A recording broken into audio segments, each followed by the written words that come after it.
જો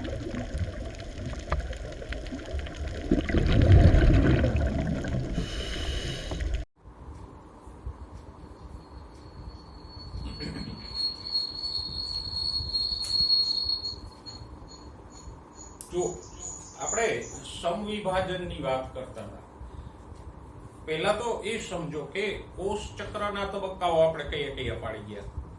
તો કે આંતરાવસ્થામાં 3 તબક્કા હતા. કયા?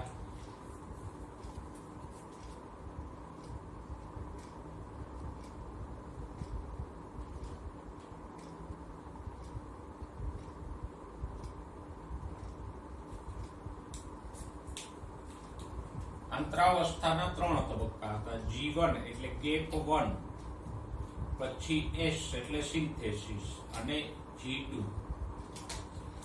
અંતરાવસ્થા પછીનો તબક્કો આવે M તબક્કો.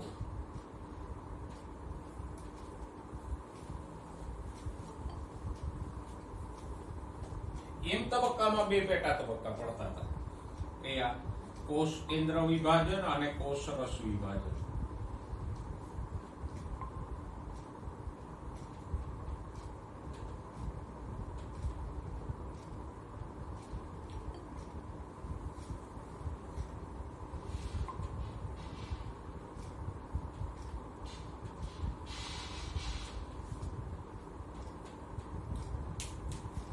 અને કોષ કેન્દ્ર વિભાજનમાં 4 પેટા તબક્કા પડતા હતા. કયા?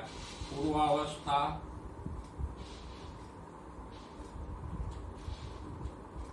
પછી પાજનાવસ્થા,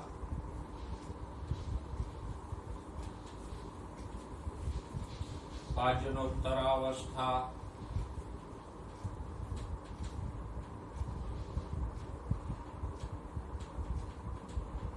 અને અંત્યાવસ્થા.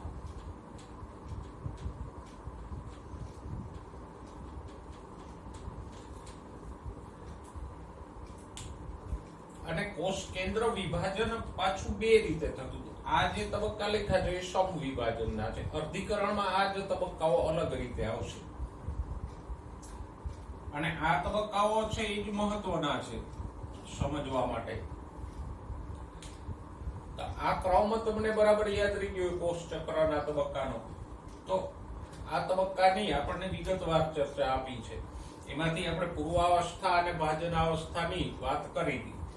તો હવે આગળ જઈએ. ફરીવાર આપણે પૂર્વાવસ્થાથી ચાલુ કરશું, પણ ખાસ ધ્યાનમાં રાખજો કોષ કેન્દ્ર વિભાજન અથવા એમ કે કોષ વિભાજન 2 રીતે થાય. એક સમવિભાજન અને બીજું અર્ધીકરણ. સમવિભાજન આપણે કોને કીધું? તો કે માતૃકોષમાં હોય એટલા જ રંગસૂત્રો બાળકોષમાં આવે તો સમવિભાજન. દાખલા તરીકે આપણે ઉદાહરણ પણ લઈ ગયા કે મનુષ્યના કોષમાં રંગસૂત્રો કેટલા હોય? 23 જોડી, એટલે કે 46. હવે વિભાજન થાય અને 2 કોષો ઉત્પન્ન થાય, તો એ 2 નવા ઉત્પન્ન થયેલા કોષોમાં જો 46 રંગસૂત્રો આવે તો એ સમવિભાજન છે. પણ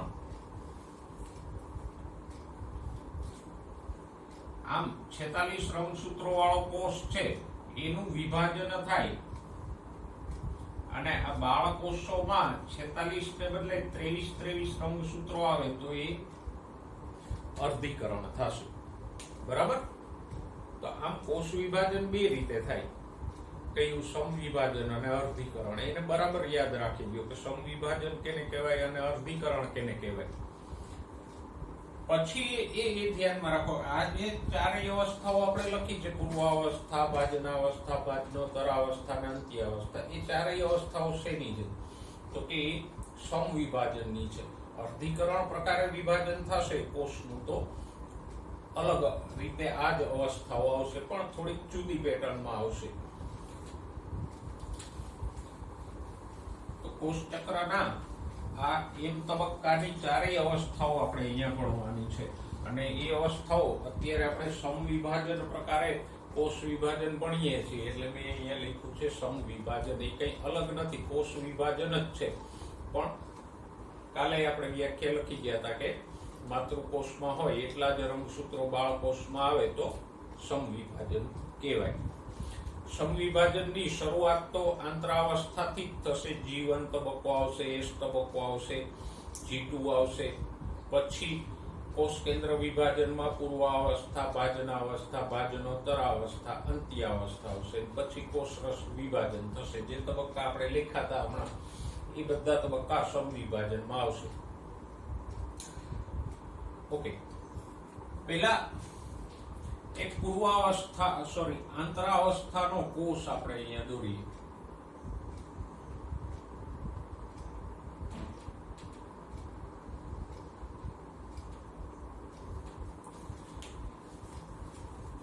આંતરાવસ્થાના કોષમાં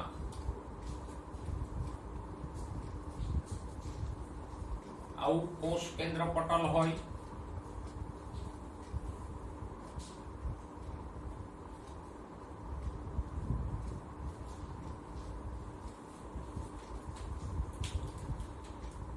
અંદર કોષ કેન્દ્રિકા હોય.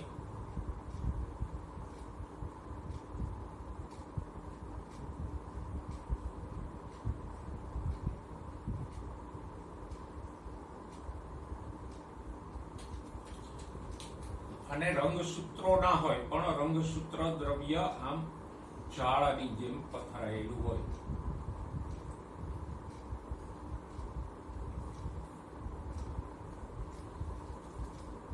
તો આ જાળાને કહેશું રંગસૂત્ર દ્રવ્ય.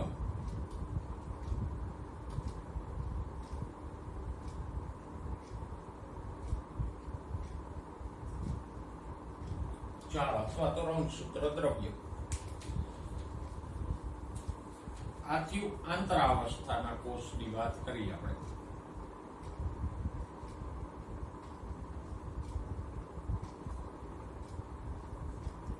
સાથે સાથે જો પ્રાણી કોષ હોય તો અહીંયા કોષ કેન્દ્રની બાજુમાં તારા કેન્દ્ર પણ આવેલું હોય. વનસ્પતિ કોષમાં તારા કેન્દ્ર ના હોય.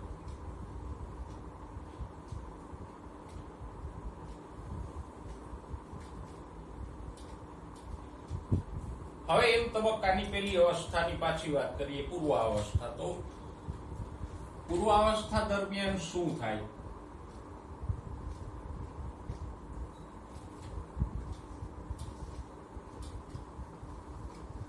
તો કે પૂર્વાવસ્થા દરમિયાન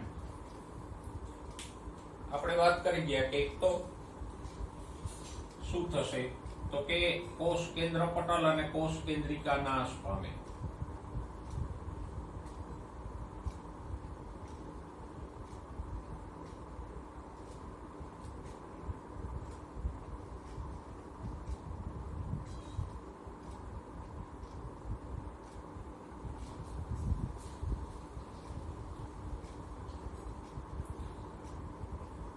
પછી હરિતકણ અને કણાભસૂત્ર સિવાયની અંગિકાઓ નાશ પામે.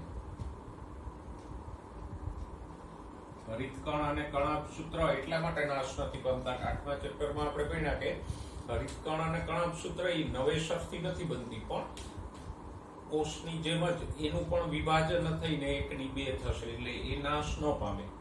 એ વિભાજન પામીને 1 માંથી 2 થશે, પછી 2 કોષમાં સરખા ભાગે આવશે. બાકીની અંગિકાઓ નવેસરથી નિર્માણ પામી શકે, એટલે એનો નાશ થાય.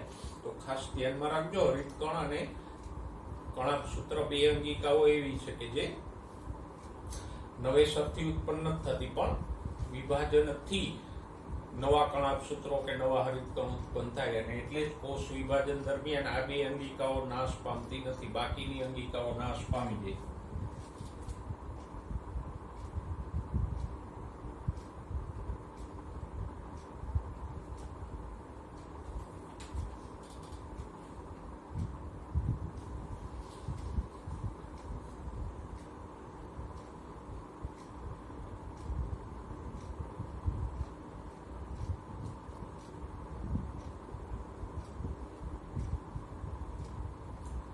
પછી શું થાય? તો કે સૌથી મહત્વની ઘટના, આ રંગસૂત્ર દ્રવ્યનું જે જાળું છે એનું ઘનીકરણ થાય, એટલે કે ઘટ્ટ બને.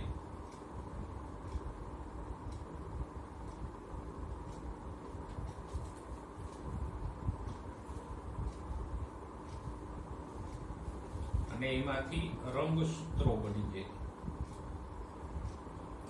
જાડું છે એમાંથી રંગસૂત્રો બની જશે.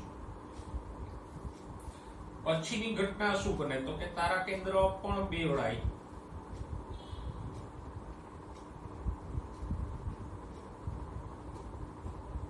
અને જેમ જેમ પૂર્વાવસ્થા આગળ વધે એમ તારા કેન્દ્રના બે એકમો જુદા જુદા ધ્રુવ તરફ ખસે.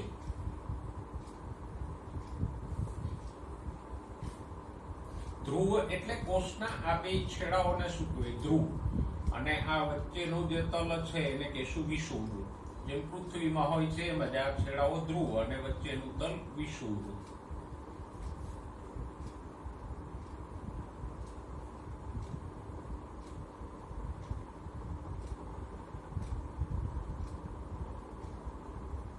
અને પૂર્વાવસ્થા પૂરી થાય ત્યારે આ તારા કેન્દ્રોમાંથી દ્વિધ્રુવીય ત્રાકનું એટલે ત્રાક તંતુઓનું નિર્માણ શરૂ થઈ જાય. દ્વિધ્રુવીય ત્રાક એટલે કે બંને ધ્રુવ ઉપરથી ત્રાક તંતુઓ ઉત્પન્ન થાય માટે દ્વિધ્રુવીય ત્રાક.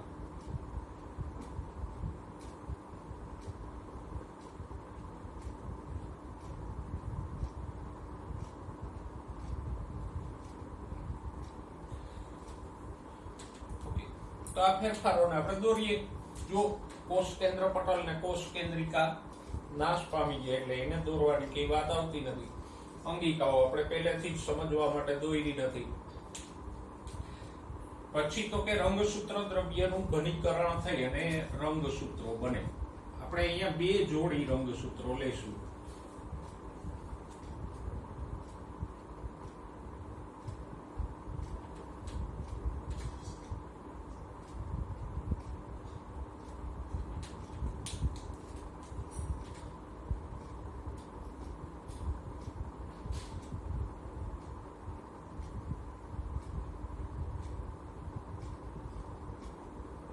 આ એક જોડી છે અને આ નાના છે એ બીજી જોડી છે.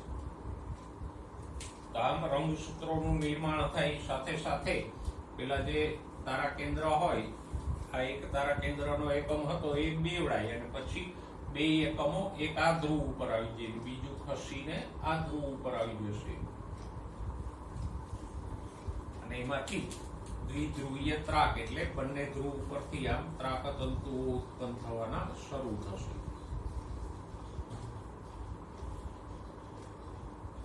આ રીતે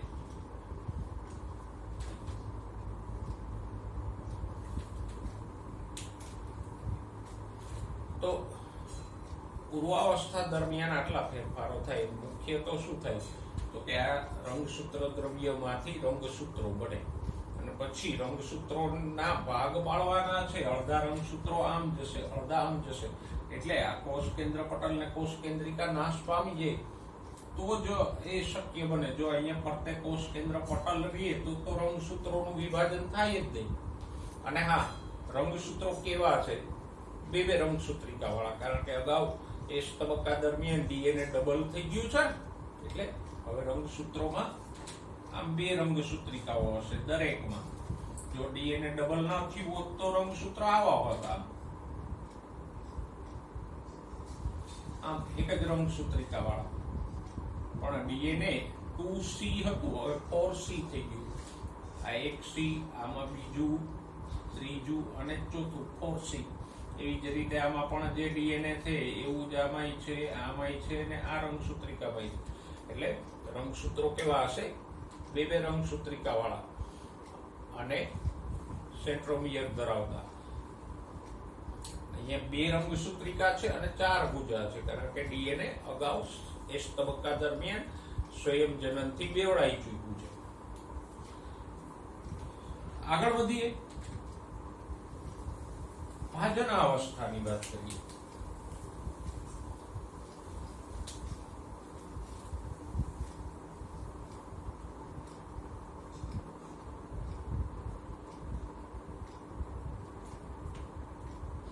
તો ભાજનાવસ્થા દરમિયાન શું થાય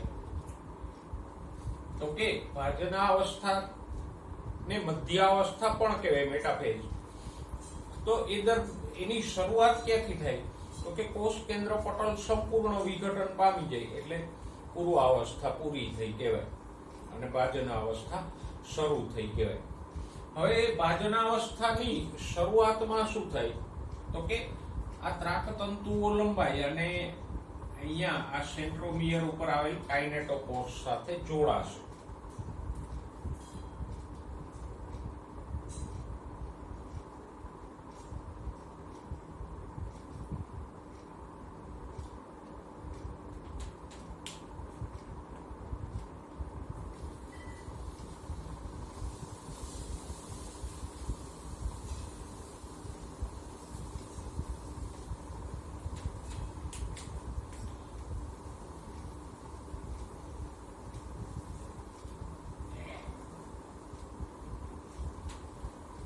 તો પૂર્વાવસ્થાના અંતે આ તારાકેન્દ્રમાંથી જે દ્વિધ્રુવીય ત્રાકનું નિર્માણ શરૂ થયું એના ત્રાકતંતુઓ હવે લંબાય અને એ ક્યાં જોડાય તો કે રંગસૂત્રના સેન્ટ્રોમિયર ઉપર એક કાઇનેટોકોર નામની તકતી હોય એની સાથે આ ત્રાકતંતુઓ આમ જોડાય. એટલે ભાજના અવસ્થાની શરૂઆતમાં આ ત્રાકતંતુઓ લંબાઈ અને રંગસૂત્રોના સેન્ટ્રોમિયર સાથે જોડાય અને પછી આ ત્રાકતંતુઓ ખસે, સંકોચન વિકોચન પામે. એટલે બધા રંગસૂત્રો જે આડા અવળા છે એ બધા ક્યાં ગોઠવાઈ જશે? અહીંયા વિષુવવૃત્ત તલમાં, એટલે કે કોષની વચ્ચે આમ ગોઠવાઈ જશે, વચ્ચેના તલમાં બધા ગોઠવાઈ જશે.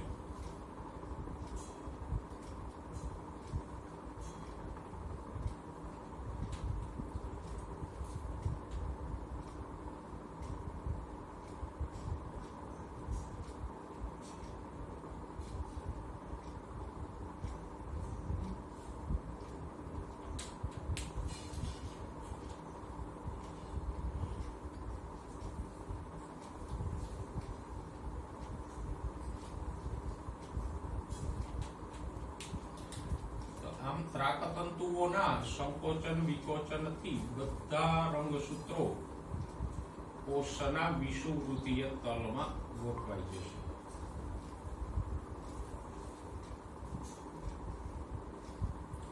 જો બધા વચ્ચોવચ આવી ગયા અને આ જ ભાજના અવસ્થાની લાક્ષણિકતા છે, એમાં આટલું જ થશે. ત્રાકતંતુઓ લંબાય અને રંગસૂત્રના સેન્ટ્રોમિયર સાથે જોડાય અને પછી ત્રાકતંતુઓના સંકોચનથી બધા રંગસૂત્રો વિષુવવૃત્ત ઉપર આવી જાય. તે સોલ્વ લખીએ અહીંયા.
આમ બધા રંગસૂત્રો વચ્ચે ગોઠવાઈ ગયા, એને ભાજના અવસ્થા કહેવાય.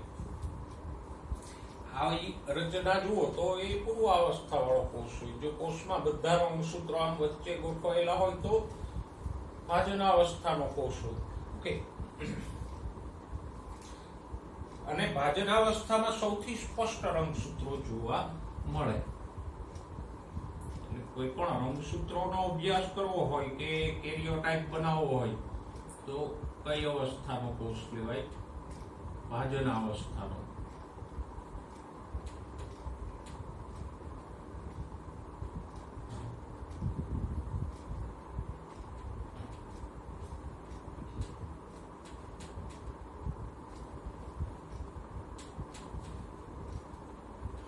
એટલે એટલે હંમેશા કોઈ પણ સજીવના રંગસૂત્રોનો અભ્યાસ કરવો હોય તો ભાજના અવસ્થાનો કોષ લેવાય.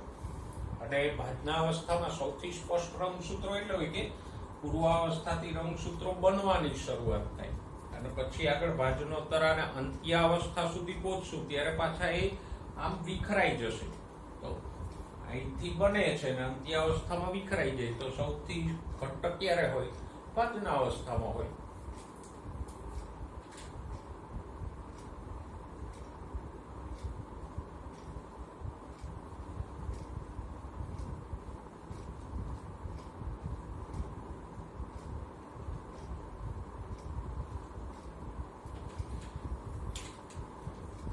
આ વિષુવવૃત્તિ તલ અને ભાજન તલ પણ કહેવાય. ભાજન અવસ્થા પછી આવે ભાજનોત્તર અવસ્થા.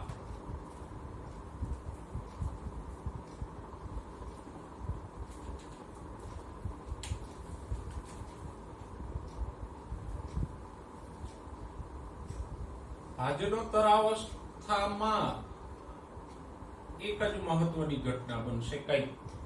તો કે રંગસૂત્રોના સેન્ટ્રોમિયરનું વિભાજન થઈ જાય.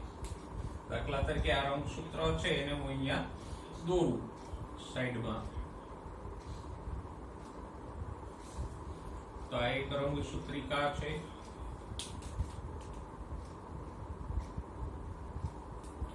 આ બીજી રંગસૂત્રિકા છે. બેમાં ડીએનએ સરખું જ છે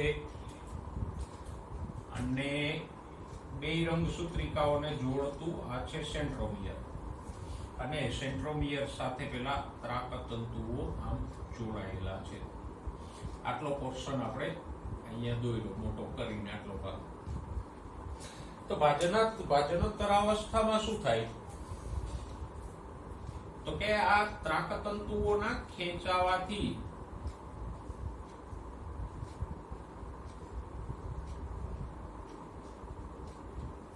ત્રાકતંતુઓના ખેંચાવાને કારણે આ સેન્ટ્રોમિયર થી બે રંગસૂત્રિકાઓ છૂટી પડી જાય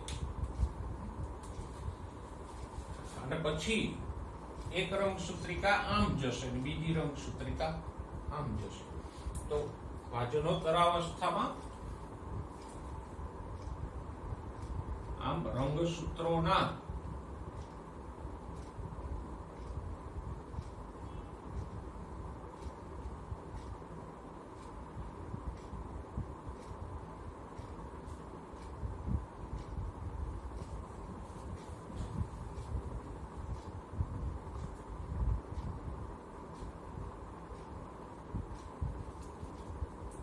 સેન્ટ્રોમિયર્સનું વિભાજન થાય.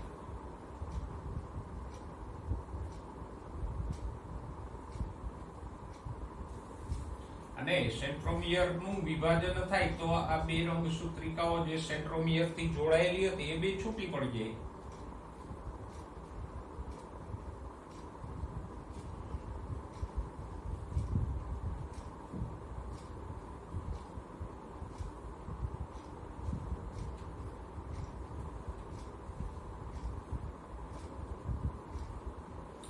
પણ યાદ રાખજો, પેલા તો રંગસૂત્રિકા કોને કહેવાય?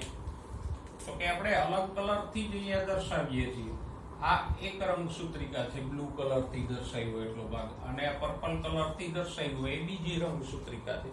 અને એસ તબક્કા દરમિયાન ડીએનએ ડબલ થયું છે એટલે રંગસૂત્રો કેવા છે? બે બે રંગસૂત્રિકા વાળા છે. તો હવે સેન્ટ્રોમિયરનું વિભાજન થાય એટલે બે રંગસૂત્રિકાઓ જુદી પડી જાય. અને ખાસ બીજી વસ્તુ, બે રંગસૂત્રિકામાં ડીએનએ સરખું જ છે. આ ભાગમાં છે એવું જ ડીએનએ આ રંગસૂત્રિકામાં પણ છે. ઓકે, રંગસૂત્રિકાઓ છૂટી પડે પછી તો કે ત્રાકતંતુઓના સંકોચાવાથી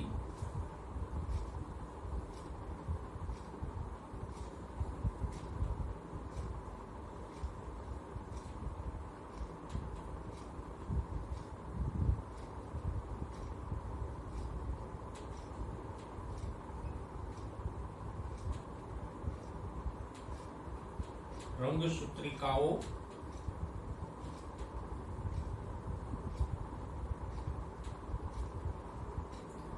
વિરુદ્ધ ધ્રુવ તરફ ખસશે.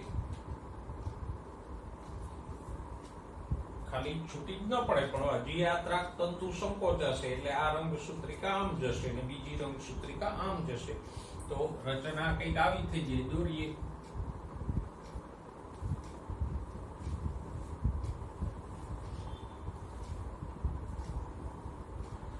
જો આ રંગસૂત્ર છે તો એની આ રંગસૂત્રિકા જે છૂટી પડી એ આમ જશે.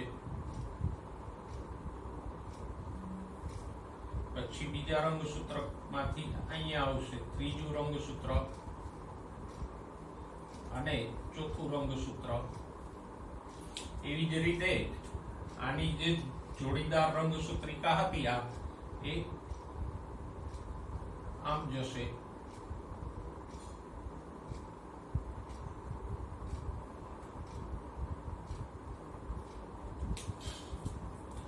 આમ રંગસૂત્રોના બે જૂથ દેખાય તો આપણે કહી શકીએ કે આ ભાજનોત્તર અવસ્થા છે.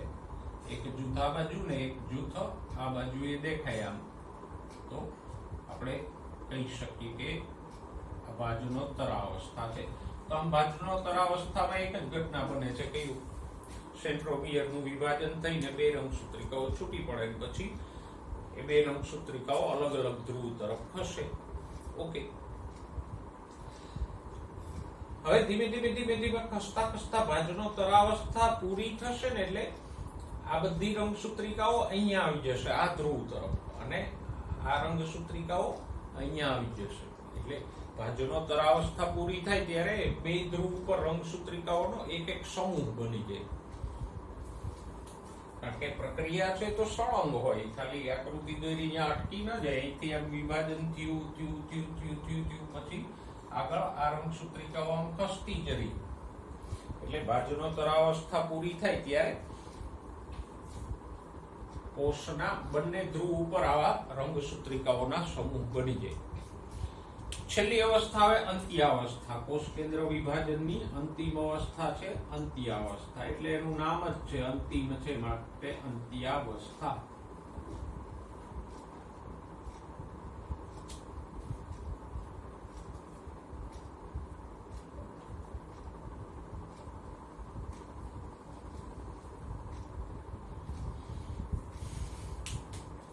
અંત્યાવસ્થાને યાદ રાખવા માટે સહેલામાં સહેલો રસ્તો હોય તો એ પૂર્વાવસ્થાથી તદ્દન ઊંધા ફેરફારો દર્શાવે.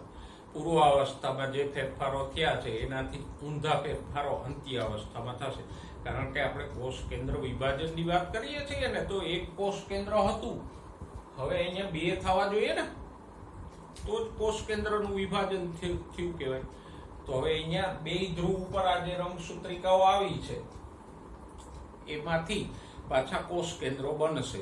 એટલે અહીંયા કોષ કેન્દ્ર નષ્ટ થયું હતું પૂર્વાવસ્થામાં. અંત્યાવસ્થામાં બનશે. એટલે જ કહું છું કે અંત્યાવસ્થાને યાદ રાખવાનો સહેલો રસ્તો શું છે તો કે પૂર્વાવસ્થા કરતા એમાં ઊંધા ફેરફારો થાય. જુઓ પૂર્વાવસ્થાનો પહેલો ફેરફાર શું છે તો કે કોષ કેન્દ્ર પટલ અને કોષ કેન્દ્રિકા નાશ પામે. પછી અંગિકાઓનું નિર્માણ થાય. રંગસૂત્રોનું ઘનીકરણ થાય. ત્યાંથી આપણે શરૂઆત કરીએ ત્રીજા મુદ્દાથી. તો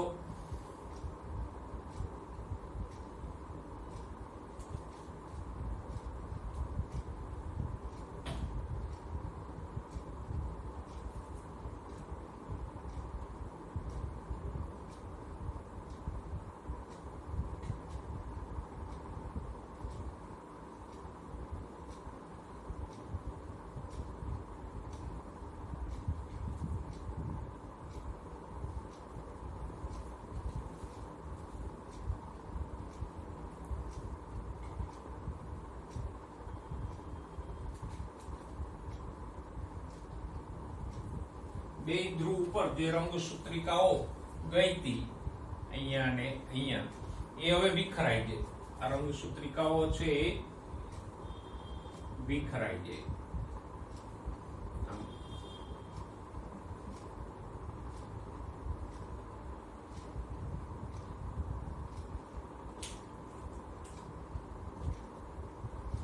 અને એ આંતરાવસ્થામાં હતી એમ રંગસૂત્ર દ્રવ્યમાં ફેરવાઈ જાય. પણ વિખરાતા પહેલા બીજો એક ફેરફાર એ થાય કે દ્વિધ્રુવીય ત્રાક નષ્ટ થાય.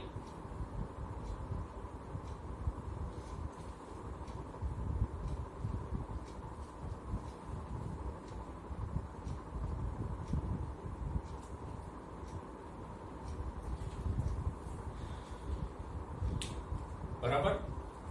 તો આમ પેલા દ્વિધ્રુવીય ત્રાક નાશ પામે, ક્રમય ઊંધો રહેશે. અહીંયા છેલ્લે દ્વિધ્રુવીય ત્રાકનું નિર્માણ શરૂ થતું હતું, ત્યાં પેલા દ્વિધ્રુવીય ત્રાક નાશ પામે, પછી રંગસૂત્રો વિખરાઈ જાય, પછી તો કે કોષ કેન્દ્ર પટલ ને કોષ કેન્દ્રિકાનું નિર્માણ થાય.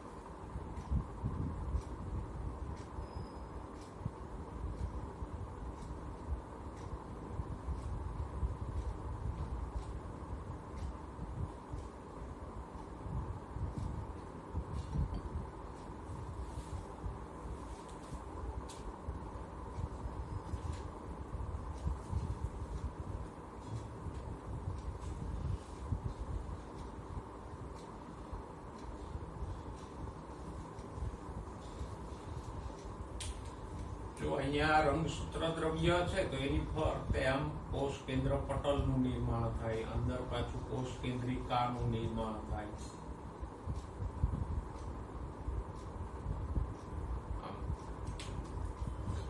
તારા કેન્દ્ર અહીંયા બાજુમાં રહી જાય. તારા કેન્દ્ર નાશ નથી પામતું, એમાંથી ઉત્પન્ન થયેલી પેલી દ્વિધ્રુવીય ત્રાક જ નાશ પામે છે. ઓકે, અંગિકાઓનું પુનઃ નિર્માણ થાય.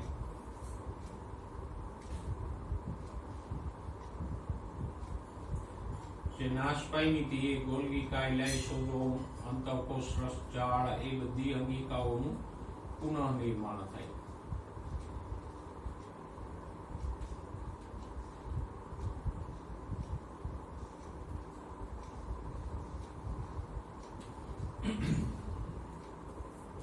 તો જો છે બિલકુલ પૂર્વાવસ્થા કરતા ઊંધા ફેરફારો છે અંત્યાવસ્થા.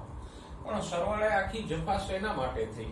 તો કે આ રંગસૂત્રોના ભાગ પાડવા માટે. પેલા રંગસૂત્રો બનાવ્યા, પછી એમાં બે રંગસૂત્રિકાઓ હતી તો એના ભાગ પાડ્યા, પાછા રંગસૂત્રો વિખી ફરતે કોષ કેન્દ્ર પટલ બનાવી દીધું. બરાબર. આ સિમ્પલ પેલા જેવું છે. મોટી ચોકલેટ હોય કે મોટું પેકિંગ હોય તો પેકિંગ આપણે તોડીએ, પેકિંગ એટલે કોષરસ પટલ, વસ્તુના બે ભાગ કરીએ, પાછું બેને પેક કરી દઈએ, સોલ્વ. તો ફરતે પાછું કોષ કેન્દ્ર પટલ બની ગયું. તો આ રીતે આખી ચારેય અવસ્થા દરમિયાન રંગસૂત્રોનું વિભાજન થાય. હવે જો રંગસૂત્રોની સંખ્યા તો અહીંયા એટલી છે અને આમાં પણ એટલી જ છે, પણ ફેર ક્યાં પડ્યો? તો કે આ બધા રંગસૂત્રો બે રંગસૂત્રિકા વાળા હતા, જ્યારે ઓમાં એક રંગસૂત્રિકા વાળા રંગસૂત્રો હશે. એટલે અહીંયા એક જ રંગસૂત્રમાં બેવડું ડીએનએ હતું, ઓમાં એક રંગસૂત્રમાં સિંગલ ડીએનએ હશે. પણ રંગસૂત્રો જોડીમાં છે એટલે અહીંયા બેવડું વત્તા બેવડું 4 ગણું ડીએનએ હશે, જ્યારે આમાં બે ગણું ડીએનએ હશે. અને છેલ્લે આ એમ તબક્કો પૂરો થયો, છેલ્લે શું થાય? કોષરસ વિભાજન થાય. તો અહીંથી જ્યાં સુધી આમ કોષરસનું વિભાજન નહીં થાય, અહીંથી આમ વચ્ચે કોષરસ પટલ આમ નહીં બને, ત્યાં સુધી બે કોષ તો નહીં બને ને. અહીંયા તો ખાલી કોષ કેન્દ્રનું વિભાજન થઈને બે કોષ કેન્દ્રો બન્યા. હવે કોષરસનું વિભાજન થશે તો બે કોષો બનશે. જો કોષરસ વિભાજન ના થાય તો એક જ કોષમાં બે કોષ કેન્દ્રો રહીએ પણ બે કોષો ના બને. એટલે બે કોષો બનાવવા માટે કોષરસ વિભાજન જરૂરી છે. તો આ કોષ કેન્દ્ર વિભાજનની ચારેય અવસ્થાઓ, પૂર્વાવસ્થા, ભાજનાવસ્થા, ભાજનોત્તરાવસ્થા અને અંત્યાવસ્થા પૂરી થાય પછી કોષરસ વિભાજન થાય. જો કોષરસ વિભાજન કેમ થાય? તો કે થોડુંક વનસ્પતિ કોષ અને પ્રાણી કોષમાં કોષરસ વિભાજન ડિફરન્ટ છે. આ બે કોષ કેન્દ્રો થઈ ગયા એક જ કોષમાં. પેલા આપણે વનસ્પતિ કોષ, પેલા પ્રાણી કોષની વાત કરીએ.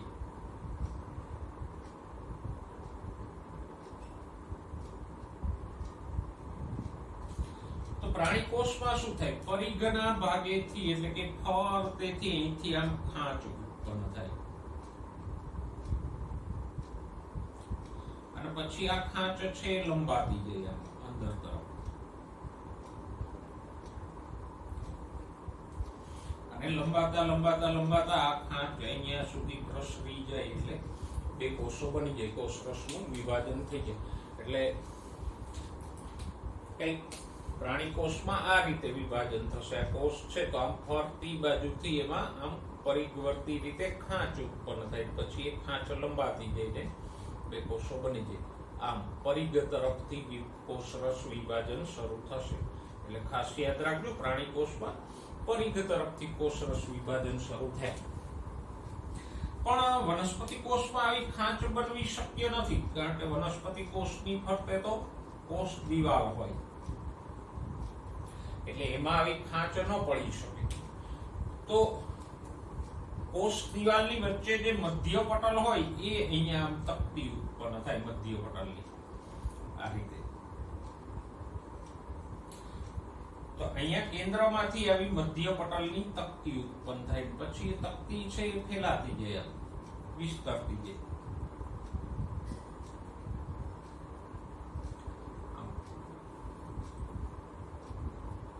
અને છેવટે આ મધ્ય પટલની તકતી છે આમ આખી વિસ્તરી જાય. એટલે આમાં શરૂઆત આમ કેન્દ્રમાંથી પરિઘ તરફ થઈ, આમાં પરિઘથી કેન્દ્ર તરફ વિભાજન થયું ને. આ તફાવત સમજો. પ્રાણી કોષમાં પરિઘ તરફથી ખાંચ ઉત્પન્ન થાય ને કેન્દ્ર તરફ લંબાય, જ્યારે વનસ્પતિ કોષના કોષરસ વિભાજનમાં કેન્દ્રમાંથી પહેલી મધ્ય પટલની તકતી બને અને પછી એ પરિઘ તરફ ફેલાય અને પછી એ મધ્ય પટલની બે બાજુએ આમ કોષ દિવાલ બની જાય. એટલે પ્રાણી કોષ અને વનસ્પતિ કોષમાં કોષરસ વિભાજન અલગ છે. પ્રાણી કોષમાં પરિઘથી કેન્દ્ર તરફ થાય, જ્યારે વનસ્પતિ કોષમાં કેન્દ્રથી પરિઘ તરફ થાય. કારણ કે વનસ્પતિ કોષની ફરતે કોષ દિવાલ હોય એટલે પરિઘ તરફથી ખાંચ બનવી એમાં સંભવ ન બને. તો કોષરસ વિભાજનમાં આ એક મહત્વનો તફાવત યાદ રાખજો. પ્રાણી કોષમાં કેમ થાય અને વનસ્પતિ કોષમાં કેમ થાય. બેમાંથી કોઈ પણ રીતે થાય. કોષરસનું વિભાજન થયું એટલે હવે આ બે કોષો બની ગયા કે નહીં, એકમાંથી એક કોષ તો બે બની ગયા. ઓકે, આ બે કોષો પાછા G1 S G2 માં જઈને પાછા વિભાજન પામી શકે હો, ન પામે જ એવું નથી, ઘણીવાર નય પામે. બધા કોષ વિભાજન ન પણ પામતા હોય ને. જેમ કે છઠ્ઠા ચેપ્ટરમાં આપણે ભણી ગયા, સ્થાયી પેશીના કોષો કે વિભેદન પામેલા કોષો વિભાજન નથી પામતા. ઉદાહરણ તરીકે કોઈ કોષ ઉત્પન્ન થયો છે, ધારો કે ઉત્પન્ન થયેલા કોષનું વિભેદન થઈને રક્તકણ બની ગયો, તો પછી રક્તકણનું વિભાજન નહીં થાય. તો જ્યારે કોષ આવું વિભેદન પામી જાય તો એને શું કહેવાય, G0. પેલો G1 G2 હતા ને, એમ કોષ વિભેદન પામીને વિભાજન પામતો બંધ થઈ જાય તો એ અવસ્થાને કઈ કહેવાય, G0 ફેઝ.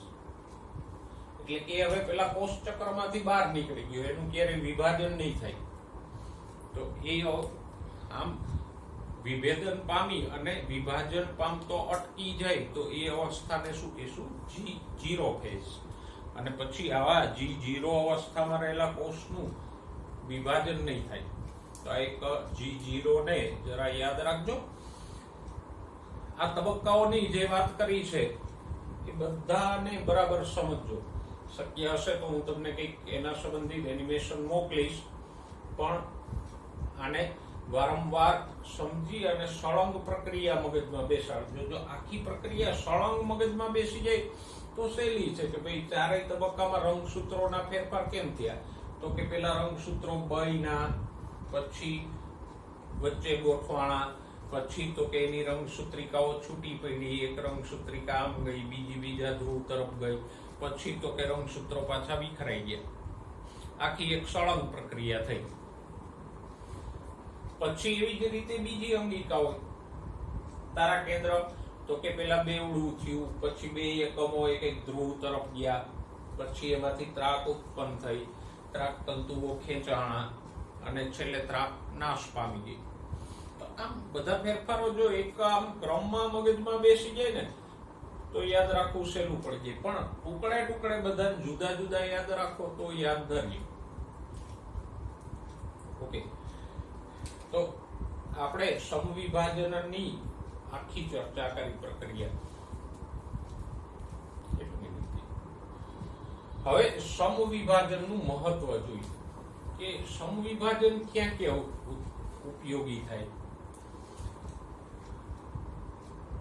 પણ મહત્વ જોતા પહેલા બે શબ્દો તમને સમજાવી દઉં. આમ તો અગાઉ ક્યાંક આવી ગયા છે, પણ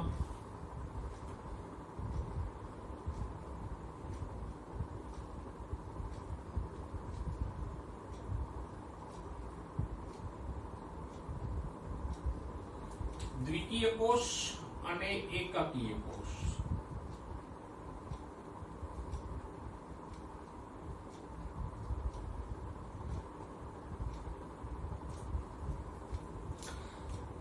આપણું ત્રીજું ચેપ્ટર વનસ્પતિ સૃષ્ટિ વાળું, એમાં આવતું હતું ને દ્વિકીય અને એકકીય બીજાણુજનક અવસ્થાના કોષો દ્વિકીય હોય, જન્યુજનક અવસ્થાના કોષો એકકીય હોય, એવું આવ્યું હતું. પણ આને બરાબર મગજમાં બેસાડ લેજો, એકકીય દ્વિકીય, કારણ કે 12મા ધોરણમાં ઘણી જગ્યાએ એનો ઉલ્લેખ આવશે.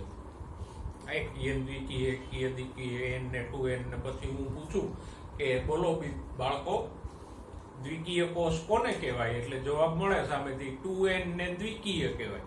પણ 2n તો એની સંજ્ઞા છે, વ્યાખ્યા શું થાય દ્વિકીયની?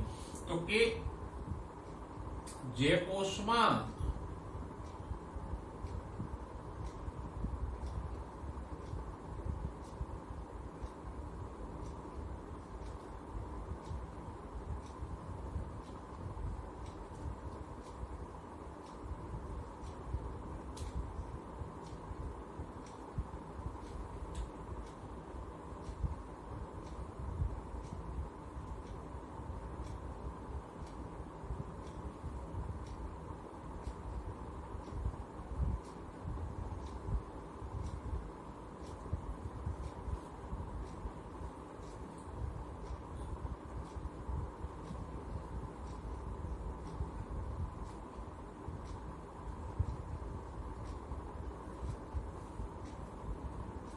રંગસૂત્રોના બે સેટ હોય. સેટ એટલે જૂથ. હવે એક સેટમાં કેટલા રંગસૂત્રો હોય એ અલગ અલગ સજીવમાં અલગ અલગ હોય. જ્યારે જેમ કે મનુષ્યમાં રંગસૂત્રો કેટલા હોય? તો કે 23. ડ્રોસોફિલા નામની માખીમાં મૂળ રંગસૂત્રો કેટલા હોય? 4. સફરજનમાં તો કે 17. આ એના મૂળ રંગસૂત્રોની સંખ્યા છે. સ્કેચ પેનમાં કેટલા? સ્કેચ પેનના સેટમાં કેટલા નંગ હોય? 12. તો જો બે સેટ હોય તો 2n થયો. દાખલા તરીકે મનુષ્યમાં 23 + 23 46 રંગસૂત્રો વાળો કોષ હોય તો એ 2n થયો. n એટલે એક સેટ, જેમ તમે x લખો છો ને, x એટલે કોઈ સંખ્યા, એમ n એટલે એક સેટ. તો બે સેટ હોય તો એને આપણે 2n લખીએ. તો મનુષ્યમાં 2n એટલે શું થયું? 23 + 23. બે સેટ થયા. અથવા આપણે એમ કહી શકીએ કે જોડીમાં છે, 23 જોડી છે. બે સેટ મીન્સ જોડી. જેમ કે તમારી પાસે 12 સ્કેચ પેન હોય તો એક સેટ થયું, પણ 12 + 12 હોય તો બે સેટ થયા. અથવા તમે એમ કહી શકો મારી પાસે 12 જોડી સ્કેચ પેન છે, એમ બે સેટ કયો કે જોડી કયો. તો જે કોષમાં રંગસૂત્રોના બે સેટ હોય અથવા તો જોડીમાં રંગસૂત્રો હોય એ 2n થયા. ડ્રોસોફિલાનો 2n કોષ હોય તો એમાં રંગસૂત્રો કેટલા હોય? 4 ના બે સેટ એટલે ટોટલ થશે 8. 4 જોડી. સફરજનમાં 17 જોડી એટલે 34. અને જો ખાલી 23 કે 4 કે 17 કે એમ હોય તો એ કેવો થયો? એકકીય n કોષ. તો એની વ્યાખ્યા આપણે કહી શકીએ જે કોષમાં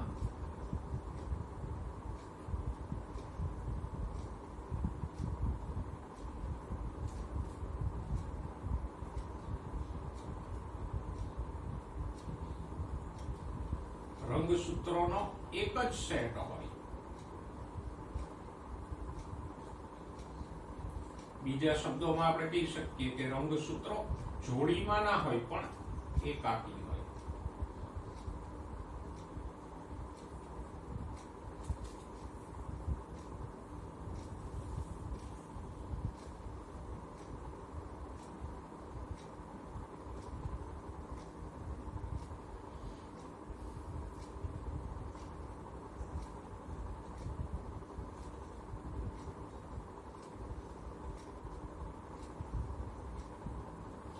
એકાકી એટલે સિંગલ સિંગલ, જોડીમાં નહીં એવા હો, એકાકી નહીં, એકાકી.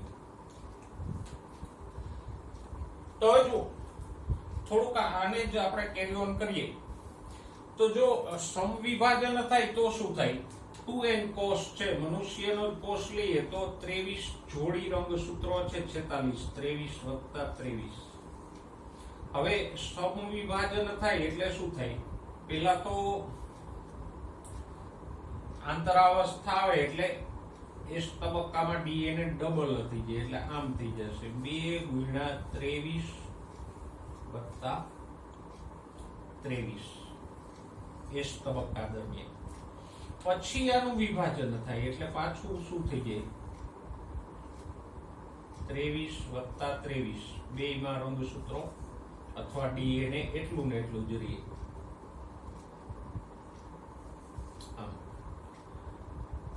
દ્વિતીય કોષ હતો, એનું ડીએનએ ડબલ થયું એસ તબક્કા દરમિયાન, અને પછી એમ તબક્કાની અવસ્થાઓ છે એમાં પેલા રંગસૂત્રોના ભાગ પડ્યા ભાજનોત્તર અવસ્થામાં એટલે પાછું ડીએનએ અહીંયા 2C હતું, 2 કોપી હતું, 23 વત્તા 23 એટલે બેયમાં ડીએનએ સરખું હોય ને તો 2 કોપી થઈ.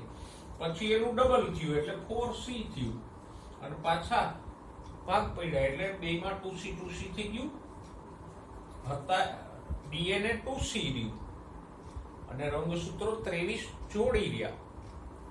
જોડીમાં હતા એટલા જ આવ્યા પાછા, અને અહીંયા છે એટલા જ રંગસૂત્રો બાળકોષોમાં આવ્યા એટલે આપણે એને સમવિભાજન કીધું.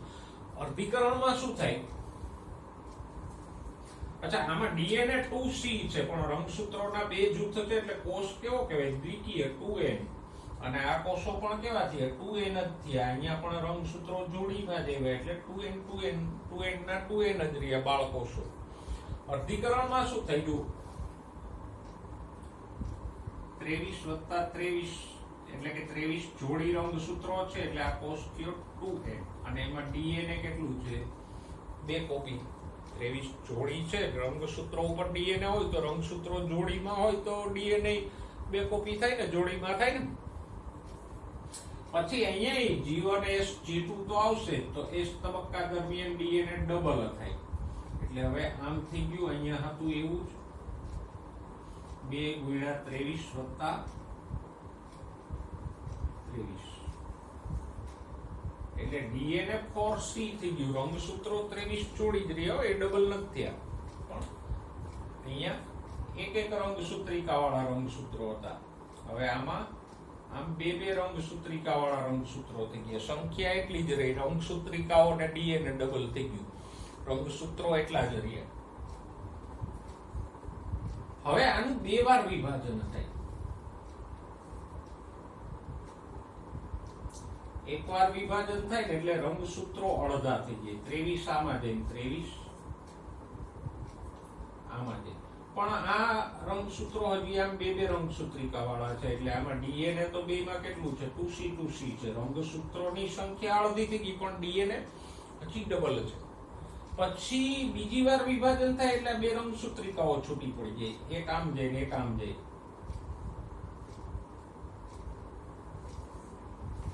એટલે હવે રંગસૂત્રો 23 જ રહેશે પણ એક જ રંગસૂત્રિકા વાળા થઈ જશે.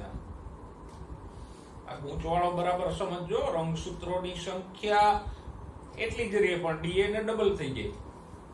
મેં કીધું તું કે એક અપરિણિત માણસ હોય તો એ એક જ કુટુંબ કહેવાય, અને પરણે તો વ્યક્તિ 2 થઈ જાય પણ કુટુંબ એક જ રહે.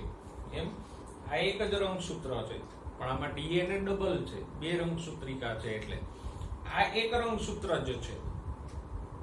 તો અહીંયા રંગસૂત્રો સરખા છે, પણ આ રંગસૂત્રોમાં રંગસૂત્રિકા બે છે ને ડીએનએ ડબલ છે. આમાં રંગસૂત્રિકા એક જ છે એટલે ડીએનએ એક જ છે. ઓકે, તો પહેલી વાર વિભાજન થાય એટલે રંગસૂત્રોની સંખ્યા અડધી થઈ જાય, પણ ડીએનએ 2C રહે. આમ અને પછી બીજી વાર વિભાજન થાય એટલે પેલી બે રંગસૂત્રિકાઓ છૂટી પડી જાય એટલે ડીએનએ કેટલું થઈ જાય? CC. રંગસૂત્રો તો ઓલરેડી અડધા થઈ જ ચૂક્યા છે.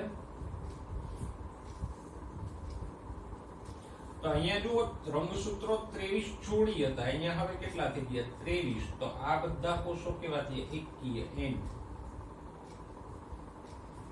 તો આમાં એકકીય અને દ્વિકીય કોષને બરાબર સમજો. આમ તો સિમ્પલ છે કે જેમાં રંગસૂત્રો જોડીમાં હોય અથવા રંગસૂત્રના બે સેટ હોય તો એ 2N કોષ થયું, અને રંગસૂત્રોનો એક જ સેટ હોય એટલે કે એક રંગસૂત્રો હોય તો એ N કોષ થયો. પણ બે કે એક ની હો, બે જોડી અથવા એકાકી. અહીંયા 23 છે, અહીંયા 23 જોડી છે. સેટ માં સંખ્યા જુદી જુદી હોય. મનુષ્યનો એક સેટ એટલે 23 રંગસૂત્રો, ડ્રોસોફિલાનો એક સેટ એટલે 4 રંગસૂત્રો, સફરજનમાં એક સેટમાં 17 રંગસૂત્રો હોય. એમ તો આ રીતે એકકીય અને દ્વિકીય કોષને જરા સમજો. ઓકે, સમવિભાજનના મહત્વમાં આગળ જઈએ તો સમવિભાજન દરમિયાન જે બાળકોષો નિર્માણ પામે એમાં આનુવંશિક દ્રવ્ય એટલે ડીએનએ કેટલું હોય? માતૃકોષમાં હોય એટલું જ. તો આમ સમવિભાજનથી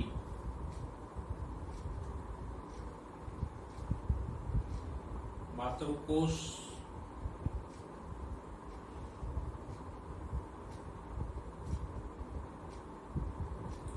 જેટલું જ આનુવંશિક દ્રવ્ય એટલે ડીએનએ. આનુવંશિક દ્રવ્ય એટલે ડીએનએ થાય.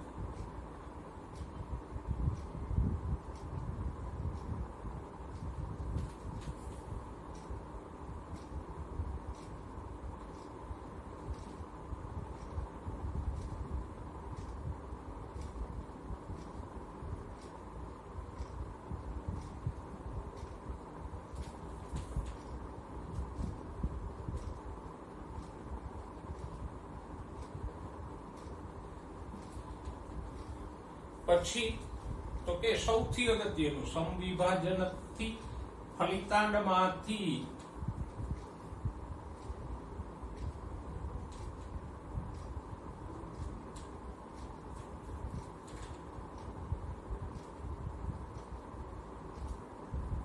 ગર્ભ બને અને ગર્ભમાંથી પછી સજીવ બને. સમવિભાજનને કારણે ફલિતાંડ છે એક કોષી હોય. દાખલા તરીકે મનુષ્યનું ફલિતાંડ લ્યો તો એમાં 23 જોડી રંગસૂત્રો હોય. પછી એનું સમવિભાજન થાય એટલે બે કોષો બને, પણ બે કોષમાં રંગસૂત્રો કેટલા હોય? 23 જોડી જશે સમવિભાજન થયું એટલે. પછી આ બે કોષોનું સમવિભાજન થાય તો 4 કોષો બને. એમાંય રંગસૂત્રો કે ડીએનએ એટલું જ હશે. 4 ના 8 થાય, 16 થાય, 32 થાય, 64 થાય, આગળ તમે ગણી લેજો. આખું શરીર બને તો શરીરના બધા કોષો સમવિભાજનથી બન્યા એટલે એમાં રંગસૂત્રો કેટલા હોય? ફલિતાંડમાં હોય એટલા જ રંગસૂત્રો એટલે કે 23 જોડી રંગસૂત્રો જ શરીરના બધા કોષોમાં આવે. તો આમ સમવિભાજનને કારણે એક કોષીય ફલિતાંડમાંથી આખું બહુકોષીય શરીર બને. એવી જ રીતે વૃદ્ધિ દરમિયાન પણ જે કઈ કોષો ઉત્પન્ન થાય છે એ સમવિભાજનથી જ ઉત્પન્ન થાય. તો આમ સમવિભાજનને કારણે જે નવા કોષો ઉત્પન્ન થાય એનાથી સજીવની વૃદ્ધિ શક્ય બને. ઓકે, પછી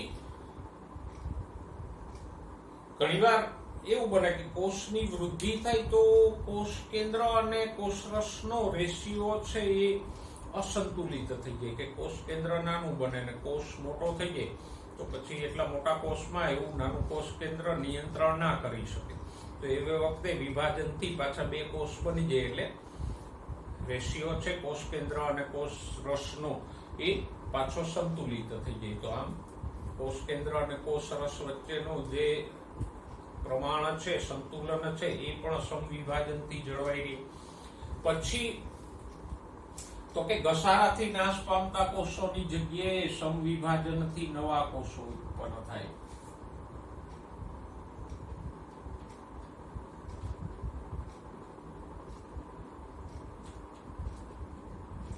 એવી જ રીતે ઈજાથી કોઈ ભાગ નાશ પામ્યો હોય તો ત્યાં પાછા નવા કોષો ઉત્પન્ન થઈને ઈજાગ્રસ્ત ભાગ પૂરાઈ જાય.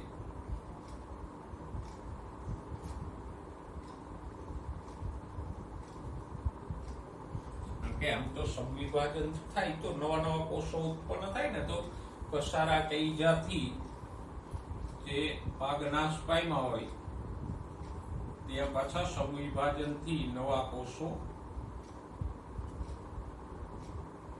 સર્જાઈને એ કોષોની જગ્યા પૂરી થઈ.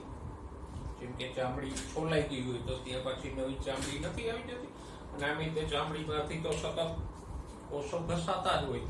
ચામડી છે, અન્નમાર્ગનું અસ્તર છે, પછી પ્રજનન માર્ગો છે, તો એમાં તો કોષો સતત નાશ પામતા જ હોય, તો ત્યાં સમવિભાજનથી નવા નવા કોષો ઉત્પન્ન થયા જ કરે. પછી એવી જ રીતે રુધિર કોષો એટલે કે રક્તકણો અને શ્વેતકણો નાશ પામતા હોય તો એની જગ્યાએ સમવિભાજનથી નવા કોષો ઉત્પન્ન થાય, પછી એ કોષો રક્તકણો કે શ્વેતકણોમાં ફેરવાઈ જાય. એટલે આમ ઘસારા કે ઈજાથી જે કોષ નાશ પામે એની જગ્યાએ સમવિભાજનથી નવા કોષો આવી જાય. પછી વનસ્પતિમાં જે દ્વિતીય વૃદ્ધિ કે પ્રાથમિક વૃદ્ધિ થાય છે એમાં આપણે ભણી ગયા કે વર્ધમાન પેશી હોય, અગ્રીય વર્ધમાન પેશી કે પાર્શ્વીય વર્ધમાન પેશી એટલે એધા, તો એ નવા નવા કોષો ઉત્પન્ન કરીને વનસ્પતિની વૃદ્ધિ કર્યા કરે. તો આ બધા ભાગો એધા હોય, અગ્રીય વર્ધમાન પેશી હોય, પછી રક્તકણો કે શ્વેતકણો ઉત્પન્ન થવા, ફલિતાંડ બાદથી આખો સજીવ બનવું, એ બધી પ્રક્રિયાઓ સમવિભાજનને કારણે જ શક્ય બને. જો સમવિભાજન ના થતું હોત તો નવા કોષો ઉત્પન્ન થતા જ નહીં. પૃથ્વી ઉપર એકવાર સજીવ ઉત્પન્ન થયો, એ વિભાજન ના પામ્યું હોત તો એ સજીવ મરી જાત, એટલે જીવન ત્યાં સમાપ્ત થઈ જાત. આગળની પેઢીઓ ઉત્પન્ન થવી શક્ય જ ના બનત. તો આમ સમવિભાજન છે એ સજીવ માટે ઘણું બધું મહત્વનું છે, આપણા માટે મહત્વનું છે. સમવિભાજનમાં ખાસ જે 4 અવસ્થા બન્યા, પૂર્વાવસ્થા, ભાજનાવસ્થા, ભાજનોત્તરાવસ્થા અને અંત્યાવસ્થા, એ ચારેય અવસ્થાની બધી પ્રક્રિયા અને ફેરફારોને બરાબર યાદ રાખજો. કારણ કે નેક્સ્ટ લેક્ચરમાં અર્ધીકરણ થશે તો અર્ધીકરણમાં પાછું 2 વાર વિભાજન થાય છે, એક વાર અને બીજી વાર, એટલે એ ચારેય અવસ્થાઓ 2 વાર રિપીટ થશે. તો સમવિભાજન આવડશે તો જ અર્ધીકરણ સમજાશે. તો નેક્સ્ટ લેક્ચરમાં આપણે અર્ધીકરણની ચર્ચા કરશું.